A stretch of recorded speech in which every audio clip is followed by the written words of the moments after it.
order. Let the roll call show that Mr. Euclidito is not here. He is excused, and Mr. Knight, the alternate, is here to take his place. Otherwise, the committee is here. Mrs. Gelomino will be here late. And Marissa, you'll take the rest of the attendance, please. Thank you. And I am now looking for a motion to approve the agenda. So moved. Second. Boy, I looked at you. I'm waiting. All those in favor? Aye. Okay, we have our agenda, thank you.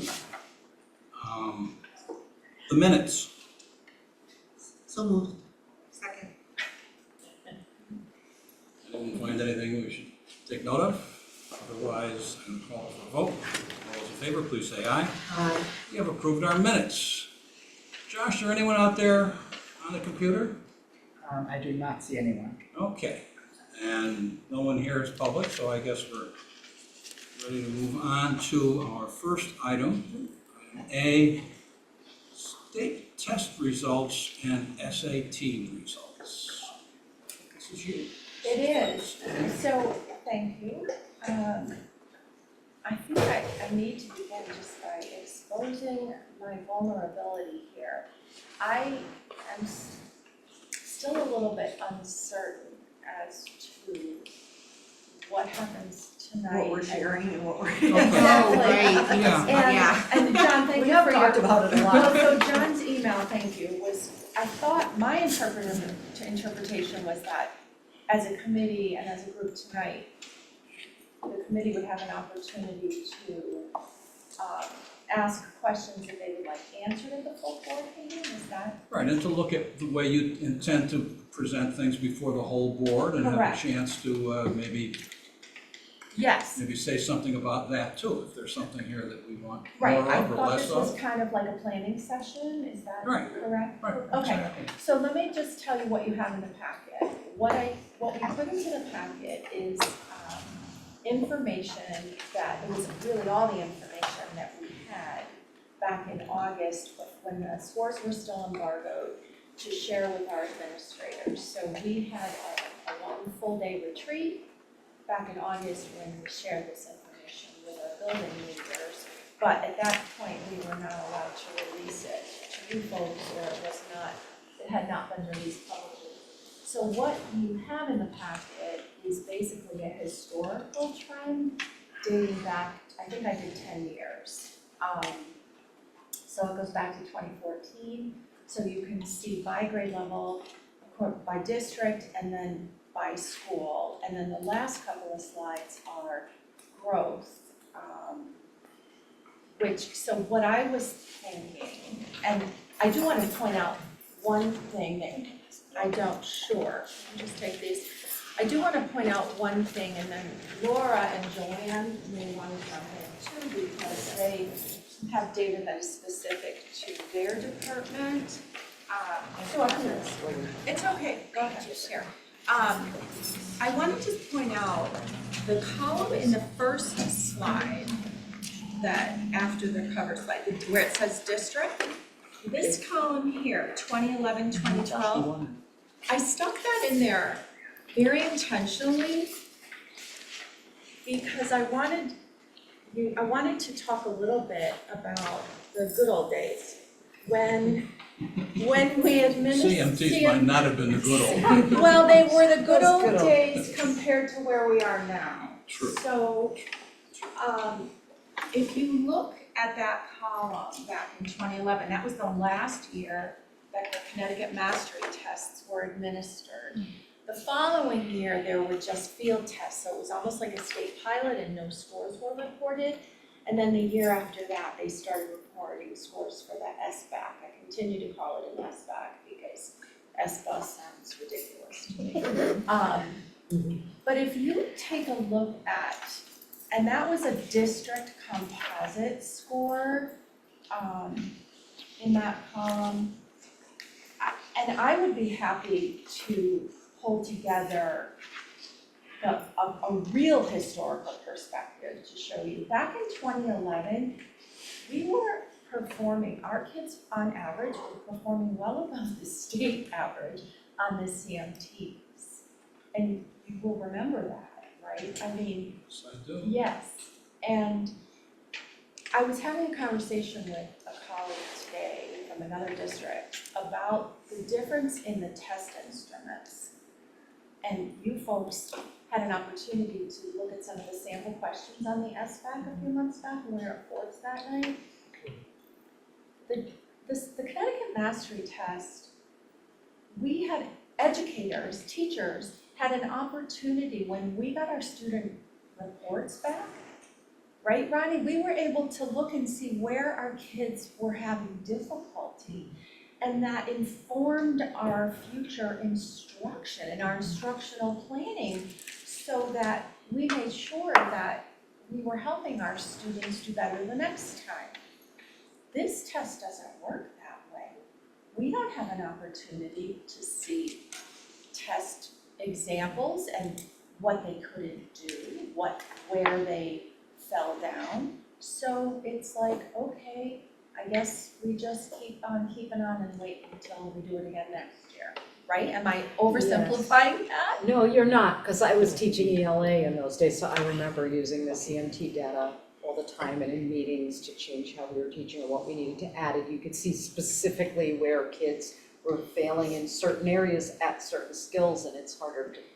It's almost impossible now, right? And that's what good teachers do. You use assessment to inform your own instruction because in many cases, it's not intentional, but maybe as teachers, we're missing something, right? So then we make sure. Back in 2011, there were 2 years. It was 2011 and the year prior. We had a couple of schools in the district. At that time, reading and writing were separate tests on the CMTs. We had a couple of schools in the district where 5th and 6th grade had 100% at or above proficiency in writing. 100%, 2 years in a row.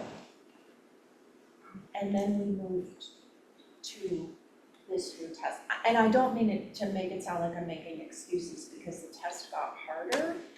The test is not intuitive. It's very sophisticated, and our kids are not. When they're 8 and 9, they're simply not sophisticated. So anyway, that's my little spiel.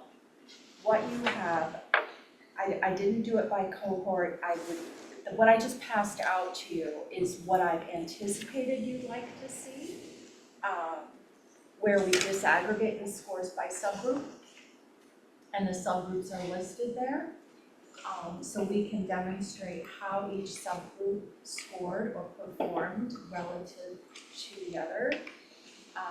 Typically what we pull together is how we performed in relationship to the other schools, the other districts in our DERG and the other alliance districts, which is growing, might I add there. That's the alliance list? I don't know, I didn't count, but it's getting there. Pretty soon, everybody but Avon and Fairfield's got the alliance. And then growth scores, because, and Laura and I were chatting about this today, and Laura, you can share it because you were very articulate about it. It's very frustrating, right? Yeah, so back when I was still a special ed teacher back in the day, and the CMT was still around, often our students would take the off-level CMT because reality is they're not at grade level. They're at least 2 years behind grade level, which is how they qualified for special ed. Mm-hmm. So for us to look at test scores and say, well, those special ed kids, they're still behind grade level. Yeah, because when they're not, I exit them and they're no longer special ed kids. So it's kind of silly. On top of that, I don't feel that they should be compared to all the kids in the state when we're looking at different populations throughout the state that maybe have one-on-one private tutors for their children all the time, and so it's very difficult. On top of that, every year when I write my objective for my personal growth in my departments, we don't just look at this score. So the way that I determine it for special ed is it's individualized, right? So when we write it out, we want our kids to be able to demonstrate growth in any number of ways. So just off the top of my head right now, we use their goals and objectives, the percentage that they've mastered or not mastered. We do their growth on the star, not did they meet the grade level standard, their personal growth, their growth on the dibbles. The other assessments, the WADE, if kids are doing Wilson, they're given the WADE, their growth on the WADE, the growth in the EdMark program. In secondary, we also look at the percentage of our special ed students that are passing the core classes. So all those things are helping me determine, are we doing what we're supposed to be doing? Because if all I do is take a snapshot in time of a test that's at least 2 years above the reading level of most of my students, it's not going to give us an accurate picture of growth of anyone. I'm also concerned about breaking out special ed specific to a test if we really narrow it down to grades in schools, because then your sample sizes are small Yeah. and we have to watch out for personally identifiable information. Yeah. So Yeah, we can spare, just my 2 cents for by, what it's worth. by district, yeah. Yeah, it's, yeah, as Laura said, it's a snapshot in time. And again, there's a fine line between really looking at this objectively, and I don't want it to sound like we're making excuses. We have a lot to celebrate, and we will demonstrate that at the full board meeting. We have, some growth in the district that's just remarkable growth. And we will point that out. And the numbers tell a story, so I think it's powerful to look at what are the stories that are being told here. Like the one about the CMT, suddenly the test instrument shifted and everybody is battling with that. What happened when we redistricted and we just kind of stirred up the pot? All of a sudden, you're testing different batches of kids in different places. So the other thing that we can do, which I didn't do here, is plot it out so that you can see the cohort. So you're looking at a matched cohort of kids from 3rd to 4th to 5th and look at it that way to see the growth of the cohort over time. We talked a little bit, Laura and I and Joanne, just briefly about maybe the best thing to do, since we're kind of restructuring a little bit, how this is gonna come to you folks, is if we prepare a binder for all the board members, and then as we present this information 3 times a year, you can update the binder in different tabs so that you have something with you at the ready, and we can create a section that kind of with a narrative that defines the different things, how growth is measured, what does that actually mean, on the next gen accountability and that sort of thing. So you have a ready reference. I have a couple things to say, then I'll open it up to everybody, but I could not agree more about the difference between the CMT and the SBA in terms of the feedback you got, because the CMT went up to 10th grade, so I got to administer that, and we got useful information back about what kids could do. Math teachers were particularly happy about using it to inform their own instruction. And it was a real test. It was not an easy test. You could look at the numbers and say, well, the test must have been a lot easier. No, it was just a test of really what a kid should know. And if you did well on the CMT, probably it was evidence that you were doing well in learning. Then we went to SBA, and I was never sure that it was either smarter or balanced. You can always tell what they've taken away to do something. Garden Oak Terrace Apartments, they took down all the oak trees. Buchenwald means beech forest. Come on. So it's propagandistic to use a name like that. And the test might be useful if we got useful information back for feedback, item by item. Maybe it would be useful. But I this is one time, and I never like blaming the test, but, this is one time when I think there are useful criticisms that can be made. Plus, it's administered on computers, and it's a fatiguing test, I think, for kids too, isn't it? Yeah.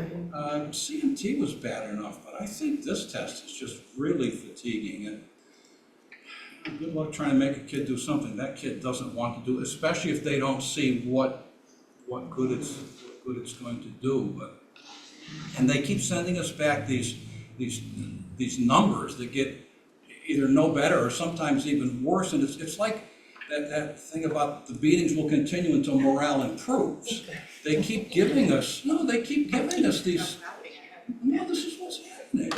And I don't see how anybody could find this test to be really useful. The cohort information will be useful. I would like to see that. What's your opinion about, and EdSite does do it out in terms of demographic groups of kids too. Is that going to be useful to look at our Hispanic kids, many of whom are newer to the system than some of our, Yep. you know. Yeah, we could do that. We thought it would be useful for you to see it by race and ethnicity and by socioeconomic status, high needs versus non. Yeah, I know, it's legitimate, but it would also be, I'd be interested in seeing the other one too, because our transient population, the cohort study would be useful, because our population is so transient that. The problem with that, I think I know where you're headed with that. What we were able to give you for the SATs, where we had the career and the non-career, which teased out the transient kids, I don't think we have the ability to be able to do that for this. We did that all manually because it was just, It was a smaller group. it of was a kids. group, I was just our 11th graders, right? You could look at the list yourself and say We yes, no, did, yes, no. we just, Yeah. yep, but to do that for 3,000 kids, It's not, We just that was don't- the question I was gonna have. yeah, we just don't have that, but we can do what they call a matched cohort. I don't know how matched it is because of what John just said.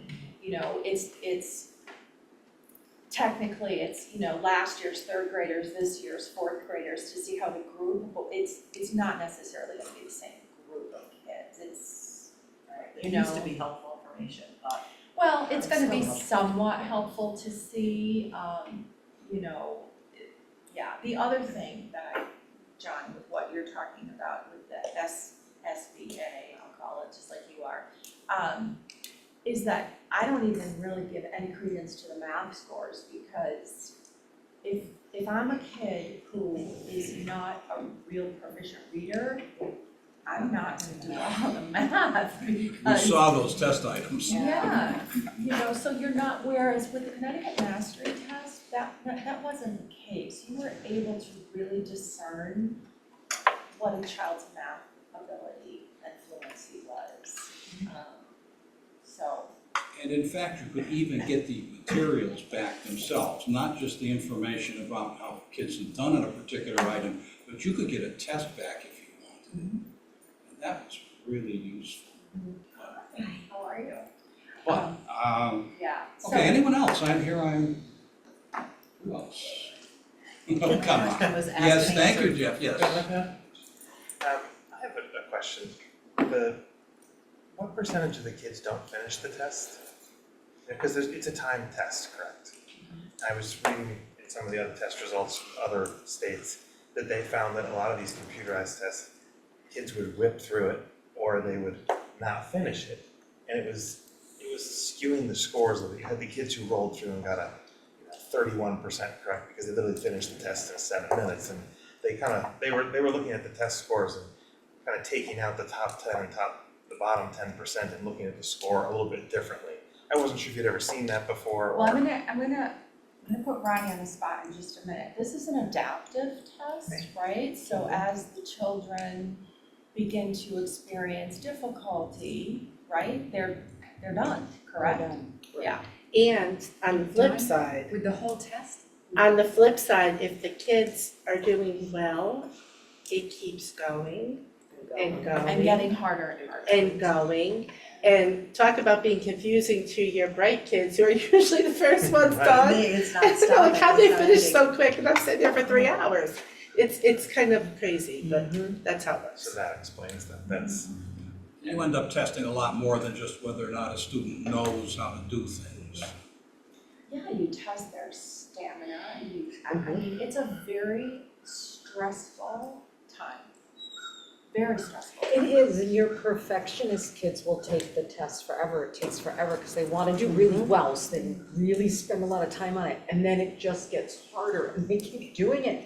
And you can see the stress in them, because it just keeps getting tougher, and they want to do well. And it's going on, and we finish the testing time, and then there's extra time they can do it, so every learning lab, they go to library, they're still testing.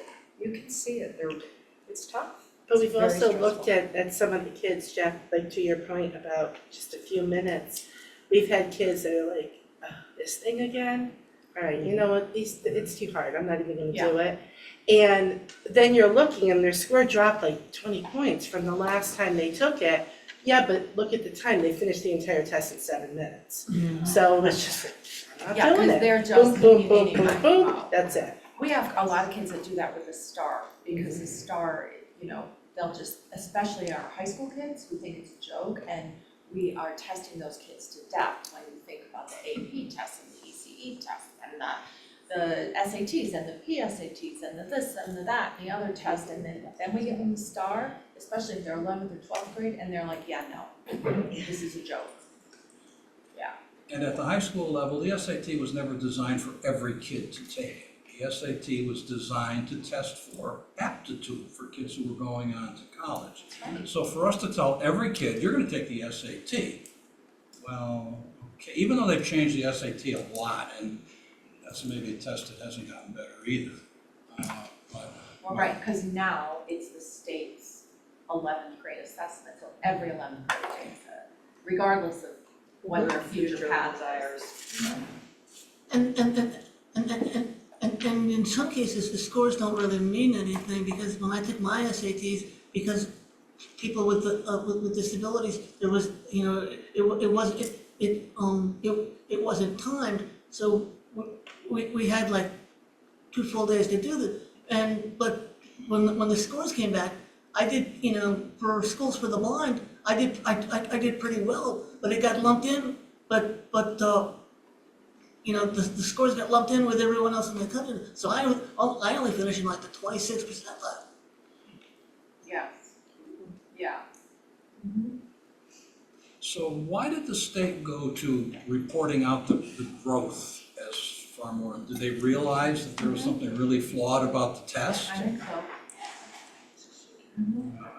For as often as I see our state data person on what is his name? Ajit? He's on TV quite a bit because the legislature is interested in these tests. And I don't know, I just really wonder what world some of these people do. Yeah, they've moved to this growth model, which is great, because when you just look at proficiency and meeting, having met proficiency, especially when we're being measured against the state average, that state average, remember, that includes Fairfield County and, that includes students who, have private tutors and have different, all kinds of preschool experiences. And so it's not a level playing field. But you also have a lot of, some high achieving kids who just have fear of testing. Well, They there's don't do that well too, either. right? There's that too, there's test anxiety. And then to get back to something else you just said, John, too, about the morale comment. Yes, it really is an awful downer for our kids, but it's also a terrible thing for our teachers, because they're working so hard, and then when this thing gets, published, it's like, come on. It doesn't tell the real story. I can't imagine being a middle school teacher, math teacher especially, and seeing these results and having them know that the public, the part of the public that doesn't know or understand is gonna look and say, aren't those people working? What are they getting away with? Why are we hiring them? Why are we keeping them? And that's not what's happening here. It's not that people aren't teaching. It's not that principals aren't requiring that people teach. And it's not that kids aren't learning No, either. it's not that kids This doesn't really tell the story. At the risk of sounding like I'm really making excuses, I just, and John, thank you, because you taught, so you know, and you taught in the good old days, you know, it's. And they were the good old days too. They were, when it comes to testing and the way teachers are publicly assessed in this way through the testing. I think the time of year in the testing window also plays a role, because when we look at a type, like our fifth grader's gonna do the next gen science standards, and then within 2 weeks, now they start the ESPA. So, and they probably just got off the STAR. So there is, we try to gap it, the district does a really nice job trying to like, let's face it, but the state gives you a testing window. And some of those same students, especially now in our community, are also taking the loss, right? Yes, the last links, yeah. So yeah. some of our Yes. kids, honestly, folks, are being tested from the middle of February right up until the last day of school. Yes, And what about all that lost teaching time? You know, it's take another test, take another test. Or Joanne, tell them, you know, you walk in the door from Guatemala and you're plugged in front of a computer and you don't know a word of English, but you gotta take the ESPA. there's no Nor have exemption. you ever tested on a computer before. That's crazy. I mean, there's a awful. It was lot of heartbreaking things that to don't watch. make sense. It's gotta be. And It's that was no- terrible, and those poor kids, first of all, that's the biggest crisis here. But then you look at how this is reported out, those scores are included in all of this. So, it's just not a true picture. No. And the Would you teacher, wanna keep It's attending scary. school if the first day you come in and you have to take a test and you don't know the language and you Well, don't get it? you know what, full disclosure, Joanne and I are making our own rules around that. guerrilla warfare, we have to. Not about the state also. Not the state. Well, Like, let me state for the record. Which test is It's it that all they do legal. twice a year? Is it the ESPA or the STAR? The STAR, they do three Three times a times. year, I know there's one that, is ESPA's not done twice a year? once. So the growth, I was curious if the growth ratings are an average of 2 tests throughout the year and you compare it to the prior year, or is it just moment in time versus moment in time whenever you happen to take it? We just finished the fall STAR, so, and then some of like, our students could do it in their native language. But those aren't in these reports? No, this is just the state, so the STAR test happens to be the progress monitoring test that Torrington has chosen to use for the past several years. Because we're an alliance district, we are required to progress monitor our kids 3 times a year. So that's we purchased that license, it's fall, winter, spring, we look at those scores. Those are truly supposed to be progress monitoring scores so that teachers can actually look and see, okay, where are the breakdowns? Where are kids vulnerable and how can we do a better job to get them over the hump for the, you know, mid-year or the year end? But the state, the Smarter Balanced, is only given once a year in the spring. And as Mary Ann said, we have been given a testing window to operate within. You know, and we do the best we can. I mean, you should see us, it's kind of like comedy hour when we sit down to develop the testing, the assessment calendar, because that's all we do is test, really. Have we ever looked at the, I mean, this is a horrible idea, but STAR and ESPA, the growth lines, do they run parallel to each other? No, or they don't, they're, I was just curious, it's just. STAR, they market that tool saying that it's very predictive of how kids are gonna do on this, but it's not. It's not, Apples and oranges. yeah. STAR you can take it a couple times too, right, versus ESPA. What do you mean, take a couple times? Well, is STAR the one where the kids can do it again? They get hung up on, they can fix an answer, or they So- during the test, can't they go back? The thing in STAR is, which one is it you can So we can see really quickly if that student did the click, click, click, and we're like, okay, there's no way you read all these questions in 5 minutes. So, or did, That's the so start. then, that's we where we would try to say put the make more them- fidelity to you're the not gonna test, get and the away with teachers that. can do that with the But kids. typically, no, it's not every kid can say, oh, It's we not want a every kid. do-over. No, there's the Right. detection method that lets you avoid some of those extreme scores in And some- STAR versus ESPA. And some kids just don't standardize test well. Do well on standardized That's tests. true, and the other thing that really I think bears mentioning, you just made me think of this, Jeff, is there is so much fear around this test. I mean, you probably all saw Bristol in the news this spring because they were accused of cheating on this test. People were losing their jobs. And so people are afraid to so much as say to a kid, hey, take your time. You go back and look at that again, you're just blowing through this test. Because you could be accused of coaching a child and that's illegal. You lose your license, right? And do these still have the script that teachers read before kids started, just like the CMTs did? I don't know, do they? No, it's not the same, there is a script. There is a script, and if you can't deviate from the script, and if a kid asks you a question, you can't even really answer the question in any way that'll help the kid. All you can do is refer back to the script, refer back to what you've been told you can say. No, these are things that people need to hear before we talk about these at the full board meeting. I think it always sounds like you're complaining when you say that, but believe me, I think any teacher in the audience, and I will be perfectly willing to support you in the things that you're saying, because they're true, and they're important, and they affect what happens. But anyway, so that's what we're gonna do next week?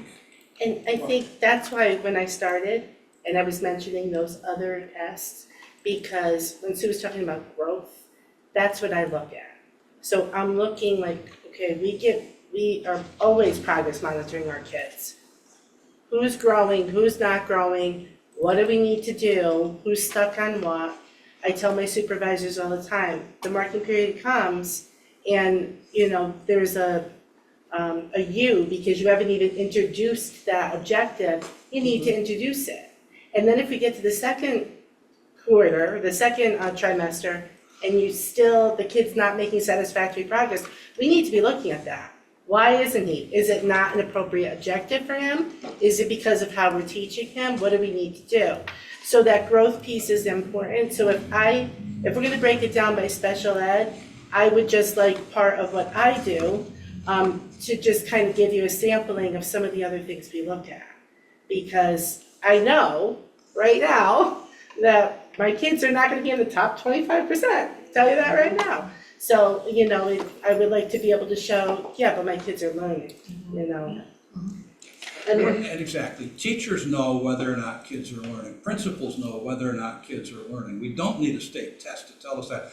The state test, just to get a little historic, goes back to the Education Enhancement Act, when the state raised teacher pay, kicked in a lot more state money, this is years ago. I think it was 1987. 80-something, yeah. 86. And the whole thing was that people weren't gonna give teachers that much more money because we didn't think they were doing their job, and we need to be able to prove that they're doing their job. So then we start testing to do that, and that's where these things came in. So the purpose was a negative start to begin with. I think probably there was a question about the kind of people who were going into teaching because pay was so low, and those people weren't doing the same kind of job maybe that people had been doing, but the pay then came back up. And the test just stayed negative. But I know, remember the Iowa test, basic skills, right? Some of you are old. I am old, It's still used in the parochial schools? yeah. Oh, well, that's the test with the circle that you colored in with the pencil. Anyway, are we done with this? We know what we're gonna do? At the end of the month, right? Yeah, our next- Our 2 weeks, full yeah. board meeting? Yeah. That sounds And I think good. anyone who has any concerns or ideas can call you or Oh, yeah, should we text email you or or give me a whatever. call if there's anything that we missed here that you think you want us to include? anything that occurs as you're thinking about this later on, about the way this should be presented. The binder was a good idea. Yeah, and One then more you thing can. carry down. You can tell by the look on I can give you all the binders you need for the board. I've been carrying them around in the car for a long time, although they moved into the garage. But I went through and cleared out all my old binders from negotiations. That's so funny, when Kathy. I'll drop them, I'll put your name on them and leave them. All right, when Kathy Toder retired from the board, she dropped off all of her binders too. She was very happy to do that. Lifetime supply. If she left hers and I leave mine, are all set. Anyway, I'm about done with this unless anyone has anything they really feel the need to say. Because we have an equally important, very different kind of, but also very important discussion coming up, and that's the board self-evaluation. Now, Sue, you're the one who started talking about this, wasn't it? I did, you have board goals too, though. Well, Which is well, next. I've You been wanna skip thinking it? they really are, well, they're gonna They go are together. hand in hand, I looked, I don't know why I separated them, because Yeah. they are together. Yeah, So let's start the discussion with board goals and then, so yeah, or well, board well, evaluation. it comes up, I guess a lot, I received a lot of chatter over the summer about board self-evaluations and how different districts are doing it, this, state education department is encouraging it. So I kind of tossed it out there to the board, and John had some really good ideas on an AI type, self-evaluation for us to do, which I like that concept, because I like the idea of, being able to have like free-form answers, you know, I think if we could, I sent John a list of like 4 or 5 questions as an example. If everybody kind of put together a list of questions that you'd wanna see, we can see where they cross over, and that way we could do some kind of an analysis when the information kicks back out to see what are our strengths, what are our opportunities, and go from there. And maybe from that exercise, we could develop board goals. What do you think, Our John? bylaws require us To have- pretty much ignored it forever. But the Board of Education will hold a special meeting annually to evaluate the board's performance in relation to established goals and to establish and clarify policies based on the results of such blah, blah, blah, blah, blah. But so it does say that we should evaluate ourselves in terms of goals. And what I did was look at the goals as presented to the board. We cut out some of them in the meeting itself. But we do have a set of board goals that we haven't really done anything with.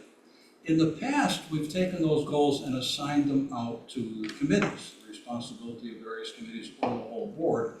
And some of the committees made that a part of every agenda, and others maybe didn't do quite that with it.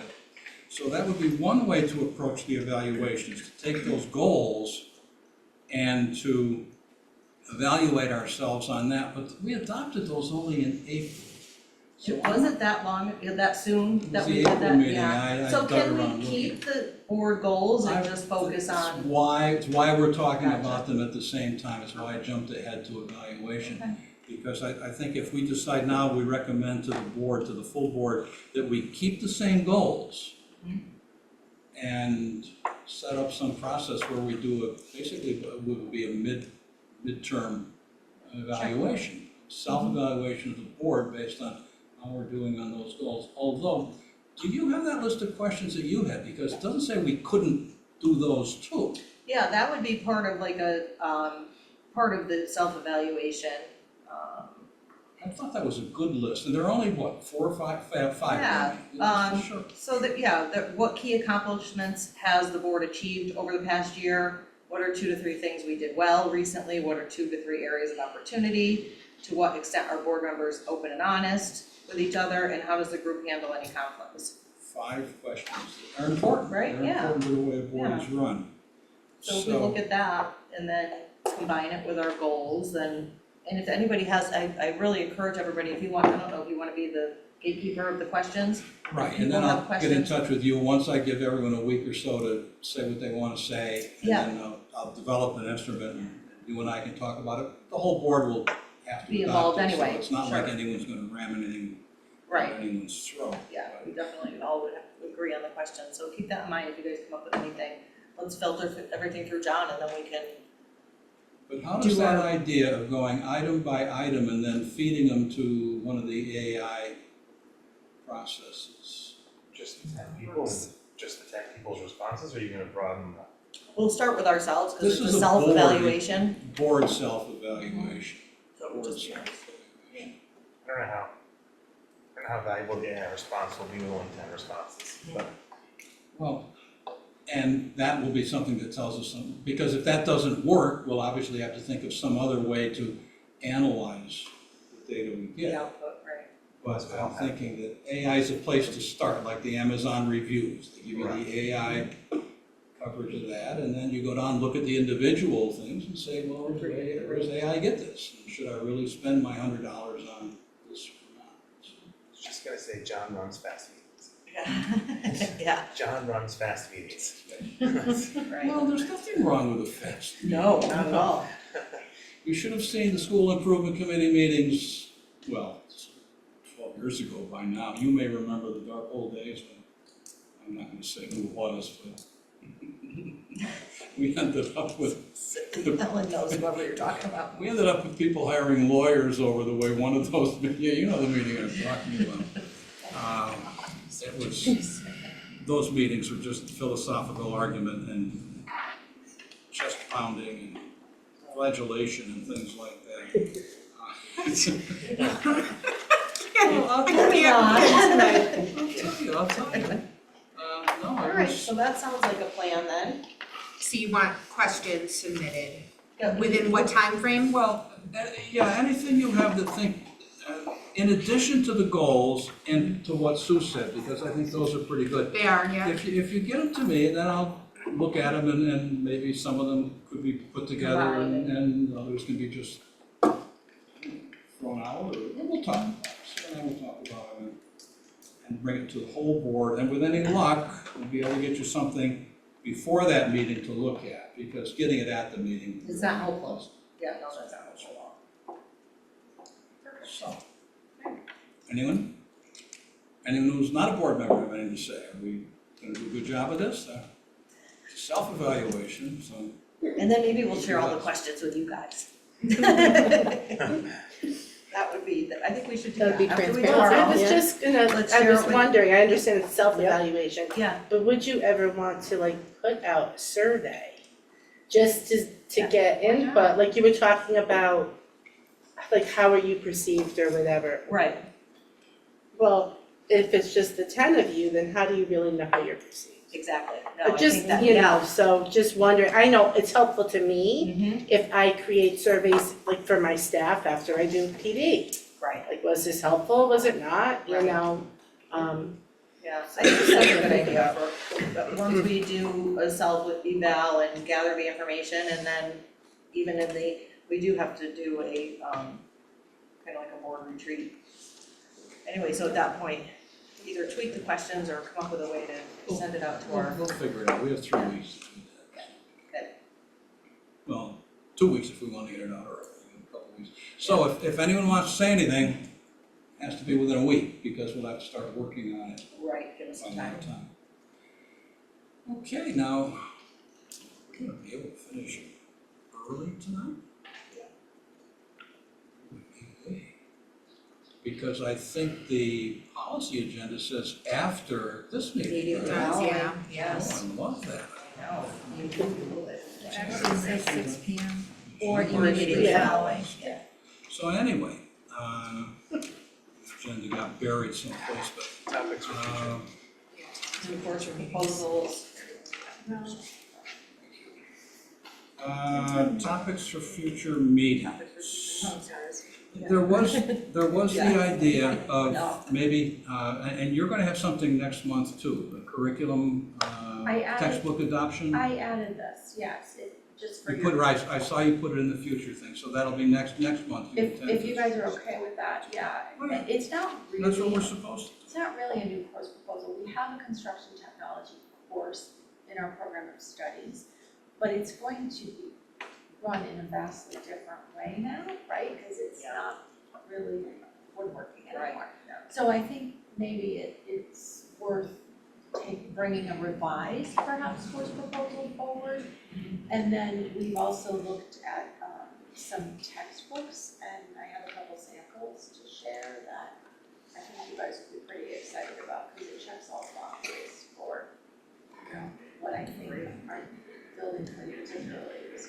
At some point, we should be getting course proposals too, shouldn't we? Yeah, I've got a bunch of those too, yep. a bunch of those too. Okay. That's exciting. Yes, it really is. And I think there will be a discussion next time of the business of what we do, just perhaps just informational, to get kids familiar with the Mac platform that we're giving the kids. You know, how are we preparing them to deal with Macs after years of dealing with Chromebooks? That came up in facilities. Right, and that's where it came from. Yeah. Glenn asked me if we could. Oh, right, and you can't this is the pawn it place- off, right, everything Well, used to this go is to the- policy now. That's what this committee is for. Yeah. That's what this committee is for. The only other thing, John, if I may, just because you're talking about AI, I have a meeting this Friday with Matt Nervous from Advance. He is sort of the local regional AI guru, honestly. And he did some nice presenting for our staff at start of school. And I asked him if he ever does anything for boards, and he said he'd be happy if there's a forum, I don't know if it would be his committee or whatever, but he would love to come and share all of his, you guys would find it fascinating, so. Yeah, I don't know if it's something you wanna think about. Partner, you don't wanna do that. You know him? Well, I'll see John Costa tomorrow. I can ask him if he wants to sit there. Well, I'm meeting with Matt on Friday. Oh, then you can, yeah, if you're gonna see Matt directly, then Yeah, but I ask didn't, if he'd be interested in taking on, we give him the data, have people submit it electronically. Yep.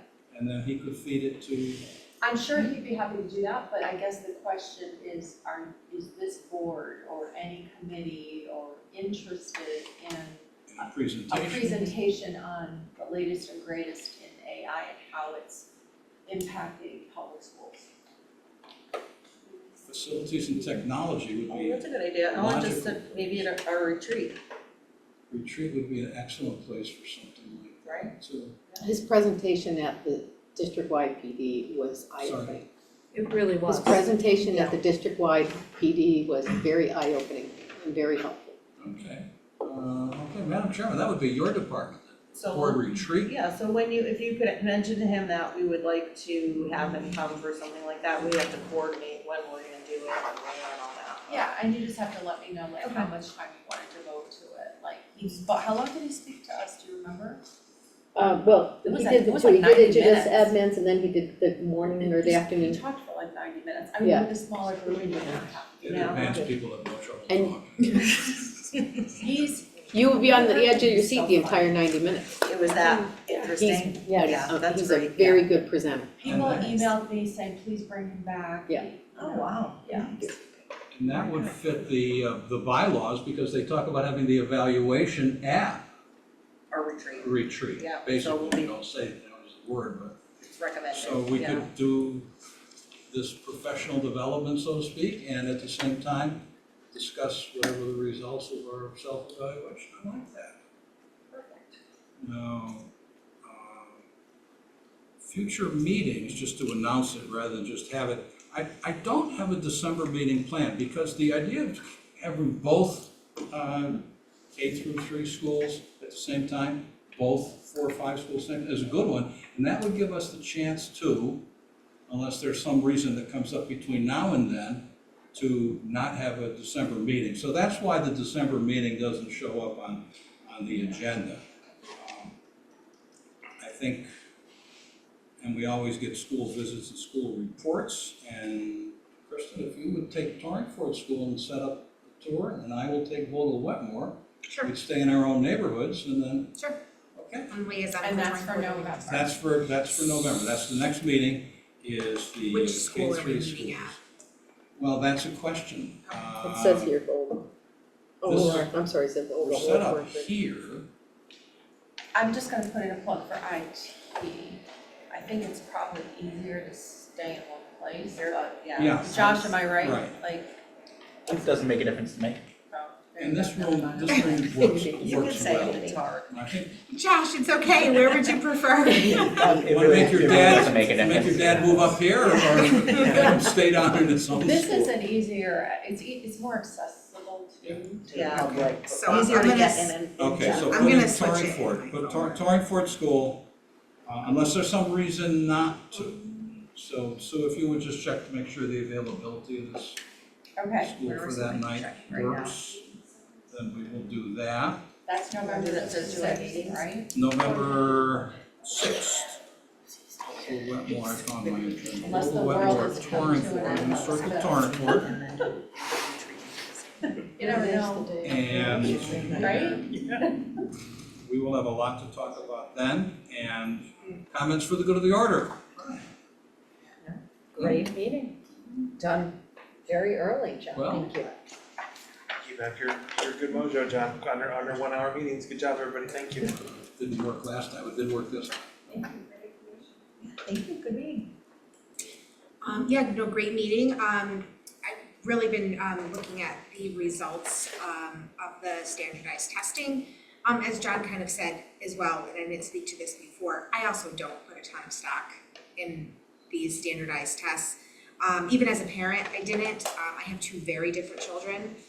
One overachiever who loves to go to school and is perfect, sort of, student-wise.